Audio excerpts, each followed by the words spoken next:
qui les intéressait. Alors moi je me suis dit que je vais tout faire pour sauver, bloquer un tout petit peu cette exploitation. Nous avons décidé d'entrer dans le Maï-Maï, croyant que c'était le seul cadre où nous pouvions freiner les appétits de ceux qui profitent de Kamituga, qui détruisent Kamituga. C'est seulement pour défendre les intérêts de la population.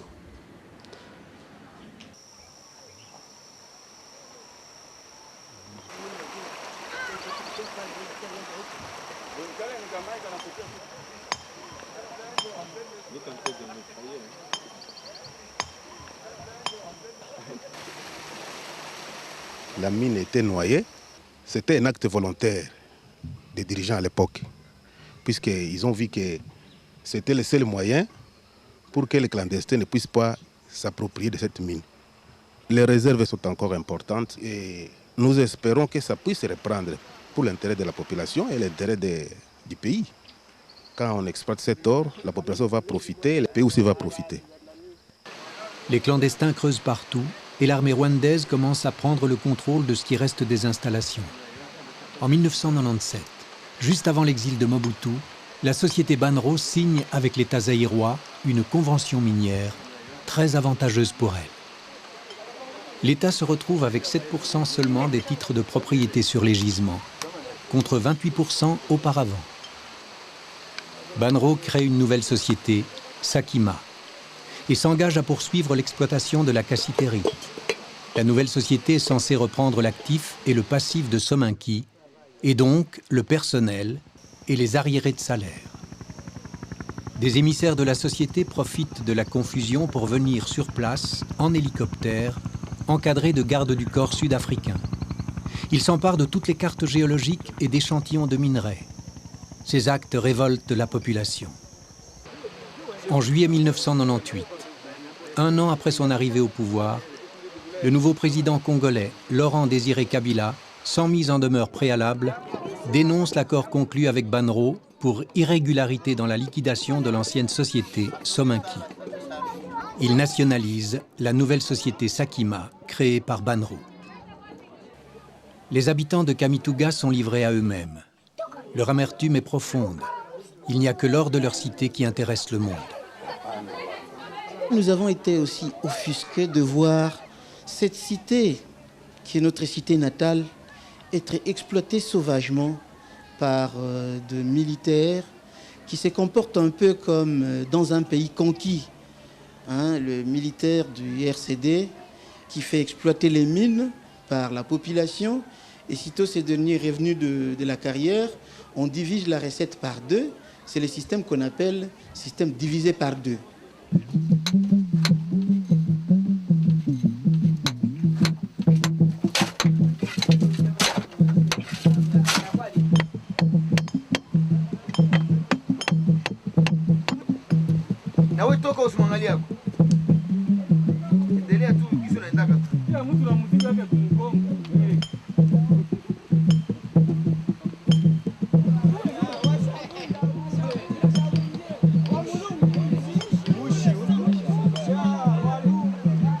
Oui, des enfants, beaucoup. Il y en a qui ont cessé d'aller à l'école et qui sont là-bas. La quasi-majorité des écoles diminuent les effectifs du jour au lendemain à cause de ce trafic artisanal.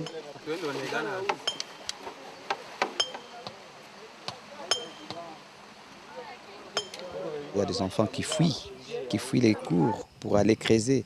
C'est-à-dire qu'ils donnent des raisons comme quoi il manque de l'argent pour payer, comme quoi la vie est devenue dure. Alors c'est comme ça qu'ils se laissent partir dans des mines pour payer les professeurs. Ici chez nous, il y a un système de payer les professeurs, sont des parents. Le gouvernement est devenu presque irresponsable, je vais dire. C'est à ce moment-là que les parents ou les enfants eux-mêmes se débrouillent pour avoir quelque chose à payer chaque fin du mois, au moins $3 par mois. Vous comprenez que pour un enfant qui n'a pas d'emploi, il doit tout faire pour chercher cet argent-là. Ils ne gagnent pas tellement. Il y a des fois qu'ils travaillent comme ça et qu'ils ne gagnent pas beaucoup. 0,5 à $1. Le maximum, c'est 2. $ par jour. Et à part ça, ils peuvent être utilisés par les mêmes gens qui les ont amenés à travailler. Ils peuvent être utilisés, ils peuvent être exploités comme femmes, comme des esclaves comme ça.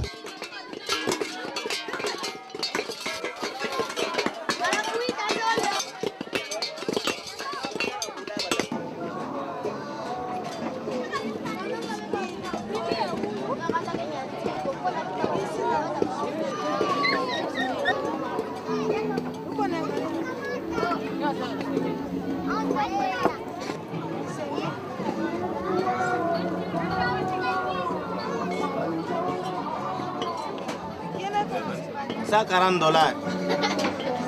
Ça coûte $140. En francs congolais, j'ai payé au moins 1245 francs congolais. Donc on fait les transferts lundi, on fait encore les transferts mercredi, on fait encore les transferts vendredi.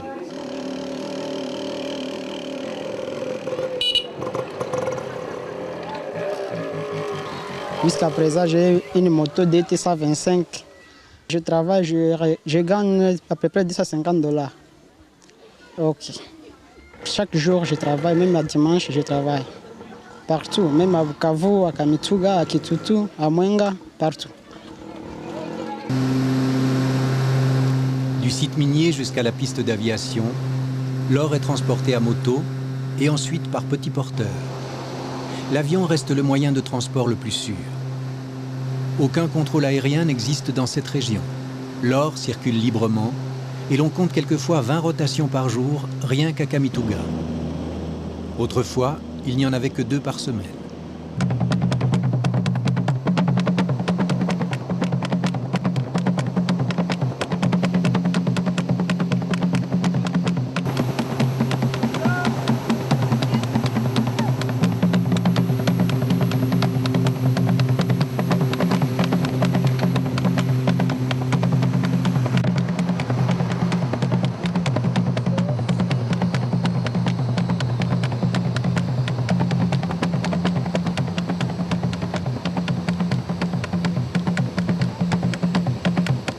La sécurité? Oui.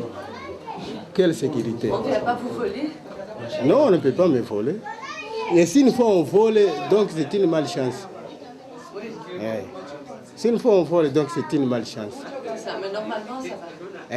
Quand même, ça va parce que la sécurité, là, les militaires sont là, les policiers.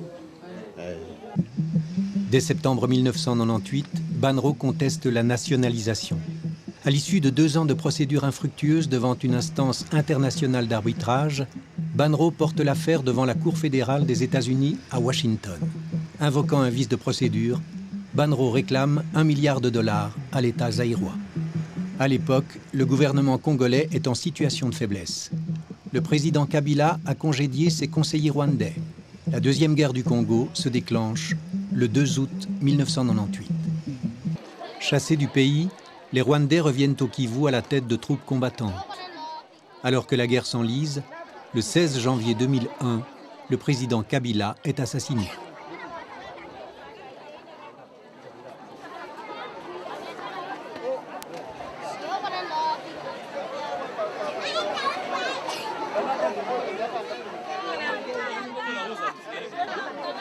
L'or apporte une certaine prospérité, mais seule une partie de la population profite de cette richesse. Les habitants ne survivent que grâce à la débrouille et au trafic.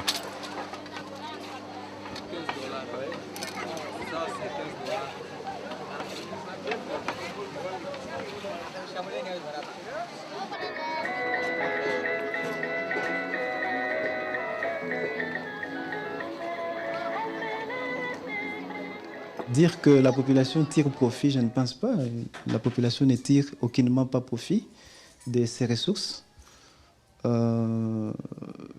Surtout dans les 5 dernières années, avec la guerre, tout le monde sait que c'est le Rwanda qui avait envahi les pays. Et les coltans, l'or et tout ça, ça prenait une destination obscure. Lorsque la Somenki elle-même exploitait l'or à Kamituga, c'est sûr et certain que c'était de l'or qui suivait la voie légale. C'est-à-dire qu'il fallait vendre, le gouvernement devrait savoir quelle était la destination de cet or-là.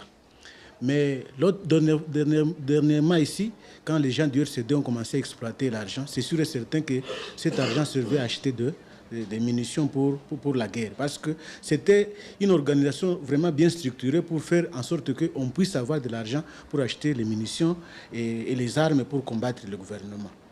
Et nous pensons même que, même aujourd'hui, si cette exploitation continue, ça peut toujours continuer à alimenter la situation que nous connaissons aujourd'hui, parce qu'on vient de dire qu'il y a peut-être une troisième guerre qui a tendance à se préparer sur le terrain. Et alors on se dit, si on continue à exploiter encore à Kamituga et que le pays, semble-t-il, a été réunifié, où va cet argent? Cela nous fait penser effectivement à ce que nous appelons toujours, ce que nous avons toujours dénoncé, c'est-à-dire le pillage des ressources naturelles. Il n'y a aucun ordre et les exportations ne se font plus en ordre, de telle sorte que même l'État ne perçoit rien en retour. Ce sont des arrangements entre les seigneurs de guerre. Ils doivent rendre des comptes à leur chef hiérarchique et la chaîne conduit jusqu'au commanditaire de la guerre.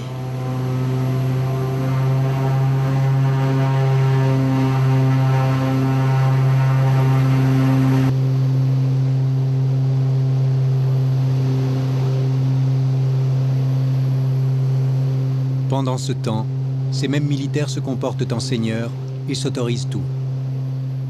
Il arrive des fois où les mêmes militaires, en circulant au niveau du quartier, s'il aperçoit une petite fille très belle là-bas, on enlève ça et puis on part avec la fille à l'état-major. Bon, il y a des fois où il passe 3 ou 4 jours, même une semaine, la famille n'a aucun mot à dire. Bon.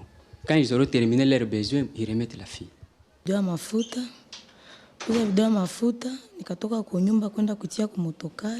Elle vient d'expliquer dans quelle situation il a été victime. C'était vers 19h et il voulait voyager de Bunyakiri à Bukavu. Et c'est là que le militaire l'a surpris. C'était sur la route. Et elle a opposé une résistance. Le militaire a tiré sur elle 3 balles dans la jambe et puis l'a violée. Et puis maintenant le militaire voulait l'achever.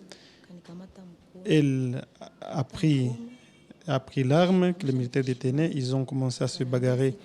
Le militaire voulait ravir l'arme. Et c'est ainsi que la population est venue. Le militaire a fui. Il a laissé l'arme et son chapeau.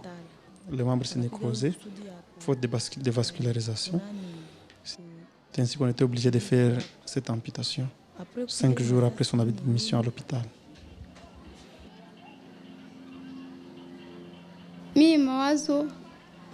C'était la nuit, les Interahamwe, les ex-militaires rwandais sont entrés dans leur maison.